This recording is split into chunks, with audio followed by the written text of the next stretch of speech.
Meron tayong sitas na pinag-aaralan upang bigyan ng buhay. Nang sa ganon, ito ay magsilbing gabay sa ating pang-araw-araw na buhay. Ngayon po, dako tayo dito sa isang sitas. Sabi po sa unang sulat ni Apostol Pablo sa mga taga-Tesalonica, Kapitulo 5, versikulo 16 hanggang 19. Ano sabi dito? Mga galak kayong lagi. Ano po ba ang sinasabi dito ni Apostol Pablo? Nagkagalakan. Kapag ba meron ang tayong pagtatagumpay, dapat natin damahin yung tunay na kagalakan? Hindi lang ang sarili ang dapat ipinapakita natin yung kagalakan. Halimbawa, sa pagkakapatiran, merong nagtatagumpay kahit hindi tayo, pero yung iba, dahil kasama siya sa ating kapatiran, dapat makigalak din tayo sa kagalakan tinanggap ng ating kapwa. Hindi yung nag-success na, nilibag pa. Dapat makiayon tayo kung sa kagalakan dinadaman ng ating kapatid na nagtatagumpay. At kung may kabigatan man, damahin din natin na kinakailangan din ang gabay natin at pagtulong sa kanila upang sa ganun bumaan naman ang pinapasag niyang danasin sa buhay. Kaya po, ang kagalakan, hindi lang yung puro positive. Kahit negatibo pa yung nangyari sa ating buhay, kinakailangan nating damayan ng ating kapwa. Isang malaking kagalakan po yun ng dinadamayan. O pinapahalaga natin na sila'y bagsak, dapan-daba, at tayo naman nariyan sa kanyang likuran, hanggang tumulong, maglaan ng oras o panahon na mahabag para sa kanila at siya'y maibangon sa kanyang pagkakadapa at matulungan makatayo sa kanyang sariling mga paa. Bagamat nagsakripisyo tayo, pero meron din kagalakan tinamo ang ating kapwa dahil lamang sa sakripisyo ginawa natin para sa kanila. Kaya kung kagalakan, hindi lang yung pang sarili, pati kagalakan tinatamo ng ating kapwa. Sabi nga dito, lagi, ibig sabihin, tuloy-tuloy, hindi lang minsan, kundi nagpapatuloy tayo sa pagkikigalak sa ating kapwa. Magsipanalangin kayo, walang patig. Ano ibig sabihin niya? Ang pananalangin po, yun lang ang pinakatanging proseso para kausapin natin ang Diyos. Ang pananalangin, inilalabas natin yung saloobin natin papunta sa Diyos. Ano yung laman ng panalangin? Sampulin na lang natin yung Ama namin. Papuri sa may likha ng lahat ng bagay. Meron siyang fundamentals. Yung papuri. Yung pagsamba sa Kanya. At pagsunod sa Kanyang kalooban. Kasama na rin sa panalangin yung pangailangan din natin. Baga, mula doon sa Ama namin, Ama namin na sa langit ka, sambahin ang pangalan mo. Purihan natin siya. Gawin ang iyong kalooban.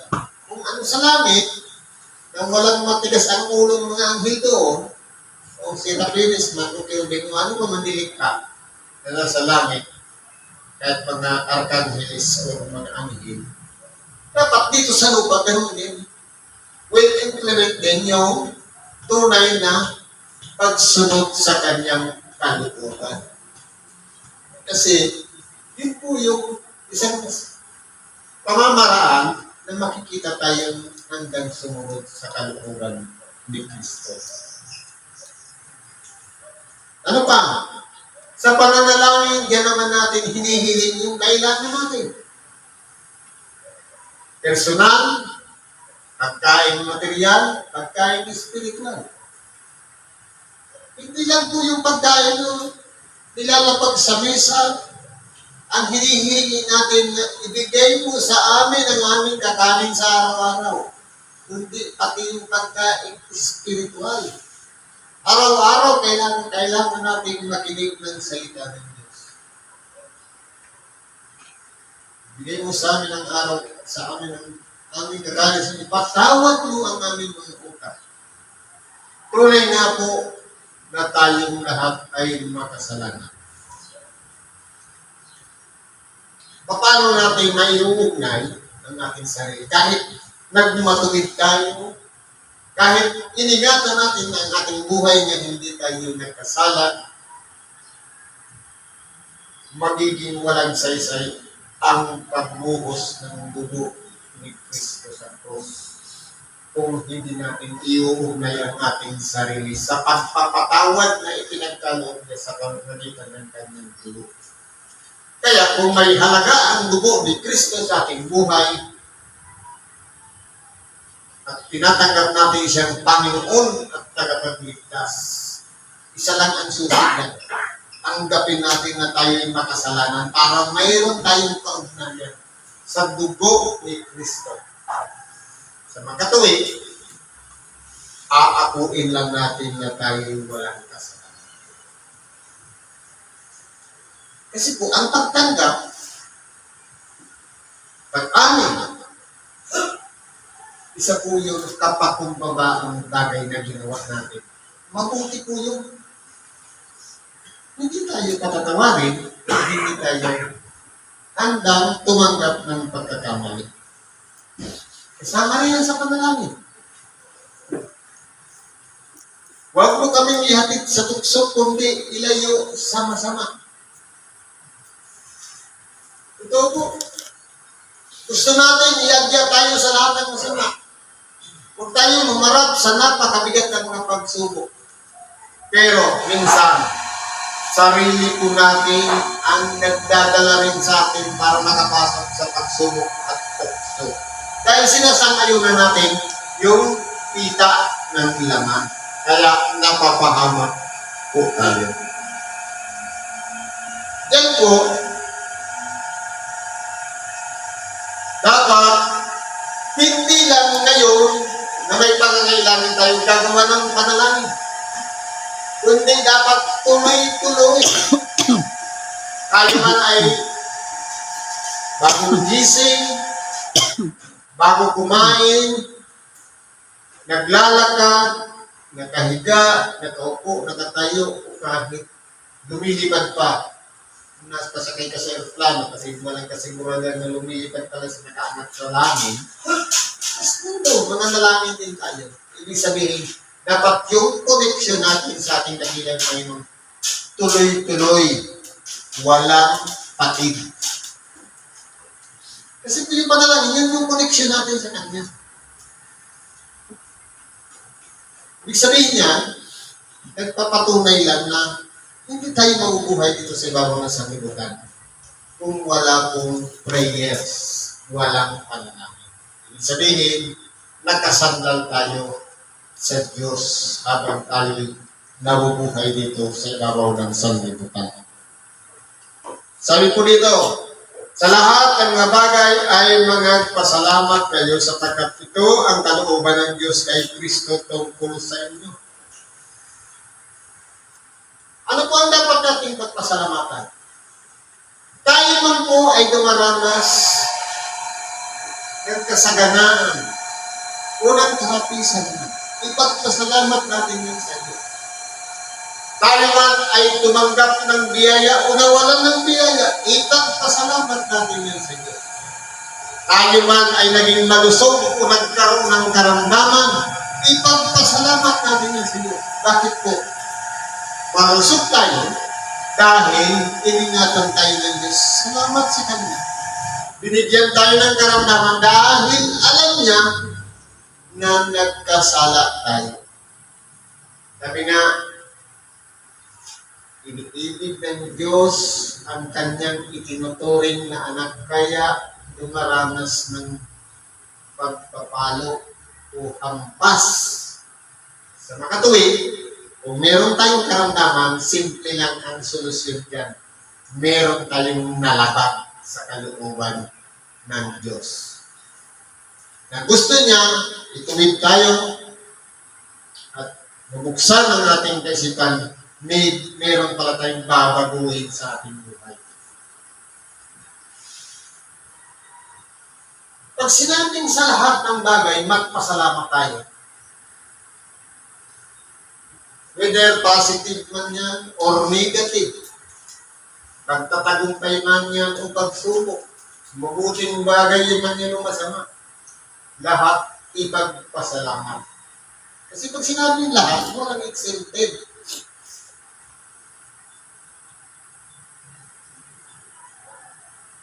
Kasi po, kalooban po yan ng Diyos kay Kristo.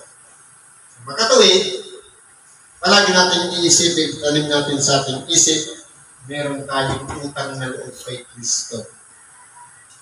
Kung tayo man ay nagtatagumpay at dumaranas ng problema, palagi siyang kasama natin na dapat pasalamatan natin siya sa nangyayari sa ating buhay. Sabi dito, huwag ninyong patayin ang ningas ng Espiritu. Paano po natin mabubuhay yung Espiritu ipinagkaloob sa atin ng Diyos? Pag sinabing ningas, alam. Paano natin yung mapag-aalam? Sa totoo lang, kung mapapansin natin, lahat tayong nagsitanggap ng bautismo, meron tayong ningas na umalam sa ating buhay. Dapat po hindi mawala yan sa atin. Na dapat yung pumapasok sa ating pag-iisip, bunga ng ating pananampalataya sa ating dakilang Panginoon. Nagniningas po yun. Ibig sabihin, nakikita yun ng ating kapwa. Yung tunay na pagiging nating isang taong nagsisi at nagbago na ng ating buhay. Pero sabi nga, ang tao, hindi ba iwasan magkamali? Pero ang tao, meron din naman ginawa niya ng katwiran. Ibig sabihin, ang tao, meron din siyang bad side at good side. Pero ang tao po kasi, hindi nakapokus doon sa good side. Gumawa ka man ng kabutihan, naglimos ka man, tumulong ka sa nangangailangan ng, halimbawa, salat sa salate. Naglimos tayo.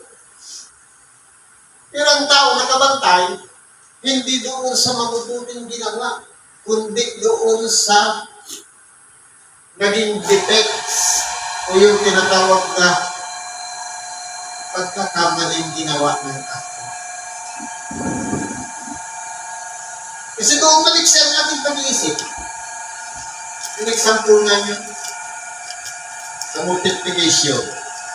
Nagsulat sa blackboard, sabi, 2 times 1 equals 2, 2 times 2 equals 4, 2 times 3 equals 6, 2 times 4 equals 8, 2 times 5 equals 10, 2 times 6 equals 11, 2 times 7 equals 14.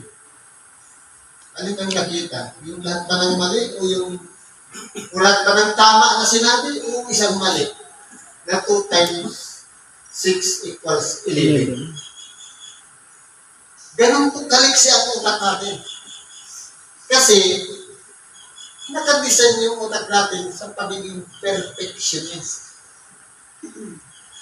Yung mabuting ginawa ng ating kapwa, hindi natin nakita, pero yung mali na maliit, nakikita natin.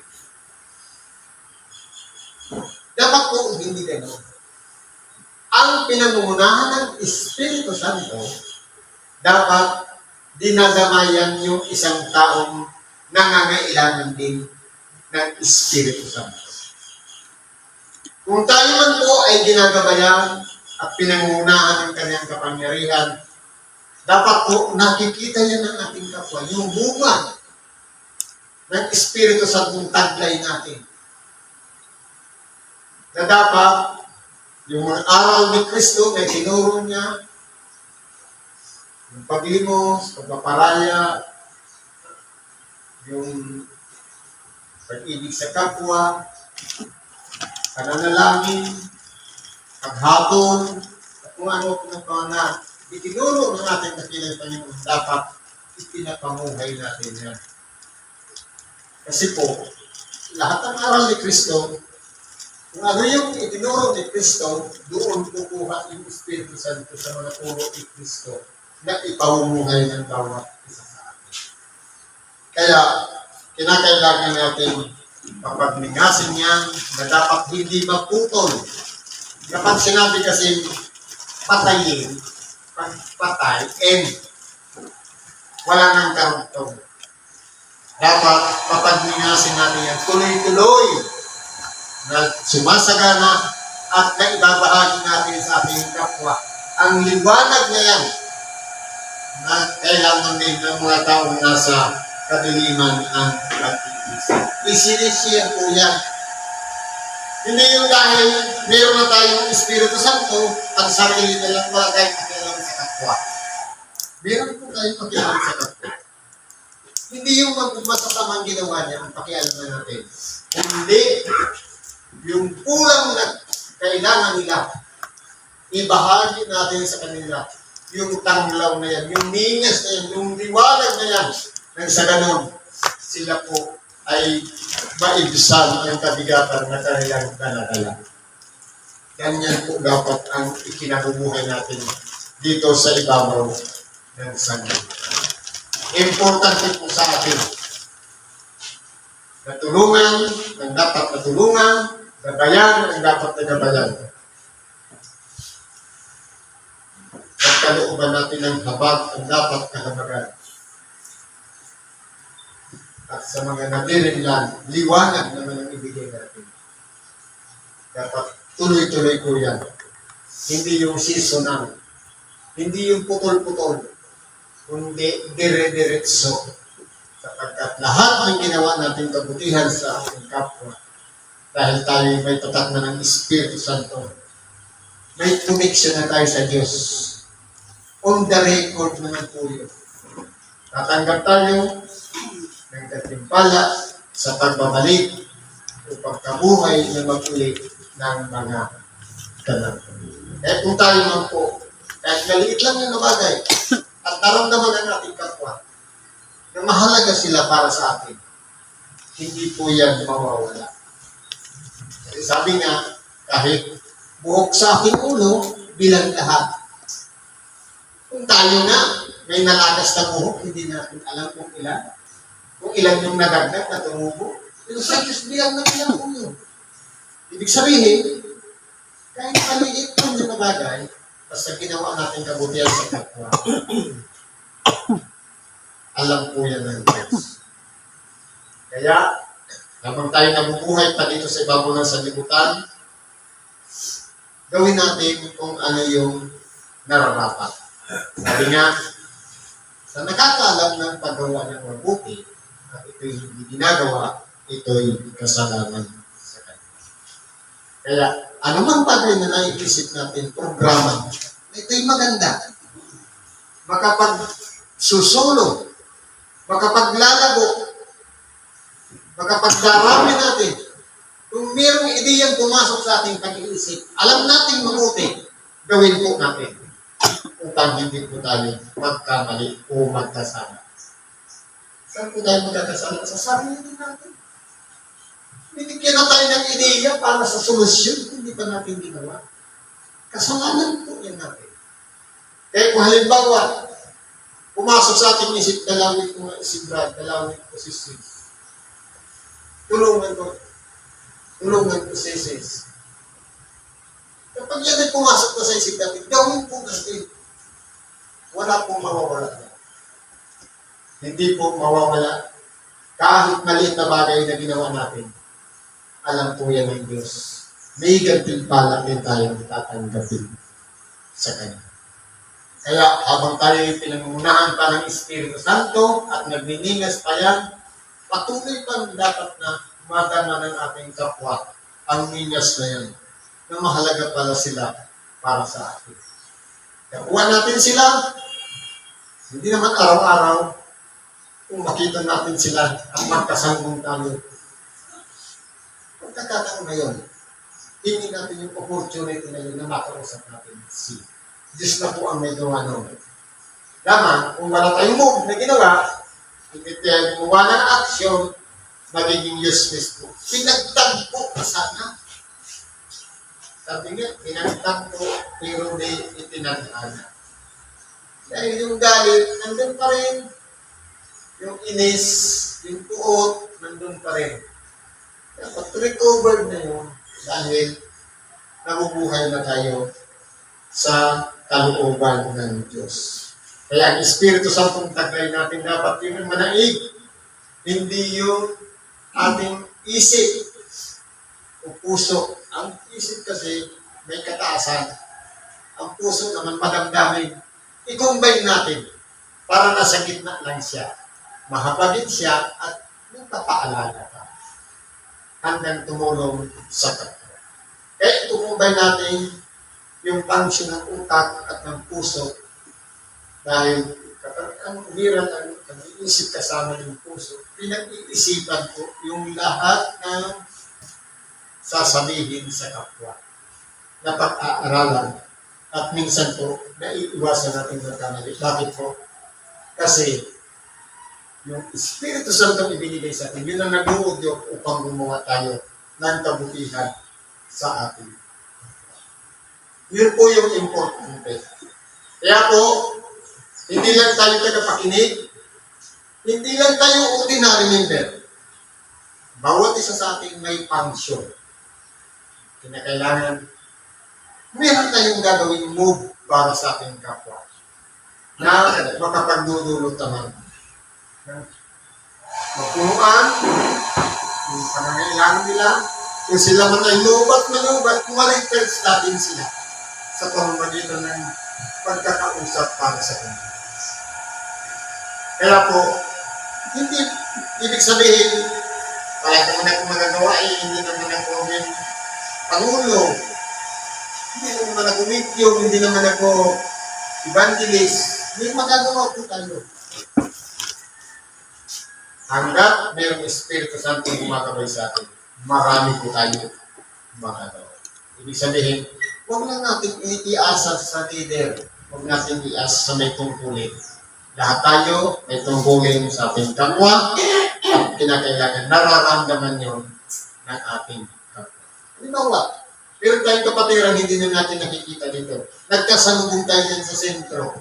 Pagkakataon mo na yun para kausapin siya. I-invite natin. Na-invite mo lang siya, gawang mabuti na yun. Kung hindi man siya sumunod, wala ka ng pagkukulang. Ang mahalaga, nasabi mo sa kanila yung invitation. Ganun po yun. Ang importante, nag-initiate tayo. Nag-try. Bagamat hindi effective, pero meron tayong ginawang kabutihan sa ating kapwa. Yan po ang pangsyon ng isang pinangunahan ng Espiritu Santo. Walang iba, yung ibangon, isingin yung mga natutulog na kaisipan, at turuan yung mga nangangailangan ng tulong. Gabayan natin sila. Hikayatin natin sila makabalik lahat sa Diyos at sama-sama tayong sasalubong sa kanyang pagbabalik na walang iba. Magtatamo tayo ng kaligtasan. Kasi po, kapag ibinangon natin siya, malay mo, yung ibinangon pala natin, mas marami pa ang ibabangon niya. Ano benepisyo din? Tayo rin. Kumbaga, meron siyang tinanggap na incentive, may incentive ka rin sa Diyos. Dahil, kung hindi mo siya ginising, kanya siya nagigising at makapagpapagising ka ng iba. Ganun po yun. Kaya importante ang tunay na kahalagahan o pagpapahalaga sa kapwa. Mahalaga tayo sa harapan ng Diyos, mahalaga rin ang ating kapwa. Magpahalagahan tayo sa isa't isa.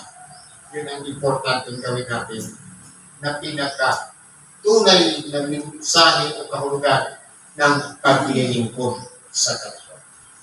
Siguro po, nandito na lang ang pagkibagi natin sa Diyos. Salamat sa Diyos. Bagamat kung mga arami, maiiksik siya. Pero, detalyado po siya.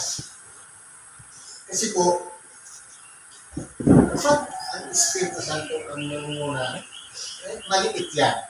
Isang word lang, napapalawak niya po ang explanation niya once may guide ng Holy Spirit. Salamat po sa Diyos at ang mga natin kailangan, pagkatiwala natin sa Diyos. Sa ngalan ni Kristo Jesus, salamat at mapagpalang hapon sa bawat isa.